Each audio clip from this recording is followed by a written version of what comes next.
అటజని కాంచె భూమి సురుడంబర చుంబి శిరస్తర ఝరీపటల ముహుర్ముహుర్లుటద్భంగ తరంగ మృదంగ నిస్మనస్ఫుర నటనానుకూల పరిపుల్ల కలాప కలాపి జాలమున్ కటక చరత్కరీను కరకంపిత సాలము శీతశైలమున్.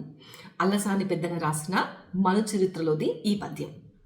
ఈ పద్యాన్ని మీ పిల్లలకు ఖచ్చితంగా నేర్పించండి. ఎందుకంటే ఇది మెదడు రిథంని, మెమొరీ పవర్ని పెంచుతుంది, తెలుగు భాష పైన అభిమానాన్ని పెంచుతుంది. అలాగే కఠినమైన పదాలకి అర్థం తెలుసుకుంటారు కాబట్టి సమస్యలను సాల్వ్ చేసే స్కిల్ అనేది డెవలప్ అవుతుంది.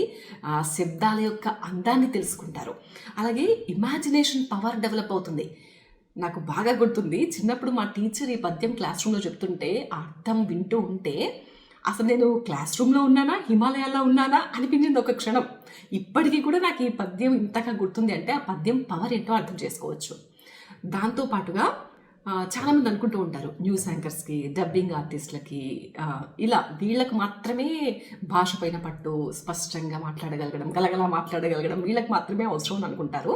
కానీ కాదు, ప్రతి మనిషికి కూడా భాష పైన పట్టు అవసరం, స్పష్టంగా లౌడ్గా మాట్లాడగలగడం అవసరం. ఎందుకంటే ఇప్పుడు ఒక సాఫ్ట్వేర్ ఇంజనీర్ ఉన్నాడు, ఏముంది సిస్టమ్ ముందు కూర్చుంటే సరిపోతుంది, భాషతో అతనికి ఏం సంబంధం అని అనుకుంటారు. కానీ మనం భాషను నేర్చుకునే స్కిల్ అనేది ఇలాంటి పద్యాల వల్ల డెవలప్ అవుతుంది. కాబట్టి రేపు ఏ భాష నేర్చుకోవాలన్నా కూడా నేర్చుకునే ప్రాసెస్ అనేది మనకు ఈజీ అవుతుంది. సో ఇప్పుడు ఒక సాఫ్ట్వేర్ ఇంజనీర్ ఒక ప్రాజెక్ట్ చేయాలని ఉంటుంది, బట్ నేను చేయగలుగుతాను అనేది అతడి భాష ద్వారా అతడు కాన్ఫిడెంట్గా స్పష్టంగా చెప్పగలిగితేనే కదా అవతల వాళ్ళకి ఇతని మీద నమ్మకం కలుగుతుంది.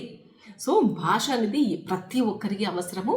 సో మీ పిల్లలకి, ఒకవేళ మీరు టీచర్స్ అయితే మీ పిల్లలకి ఖచ్చితంగా ఈ పద్యాన్ని మాత్రం నేర్పించండి. చాలా చాలా అద్భుతమైన పద్యం ఇది. మీరు రిజల్ట్ చూస్తారు, మీ పిల్లల మెదడు అనేది 10 ఎక్కువ పని చేస్తుంది.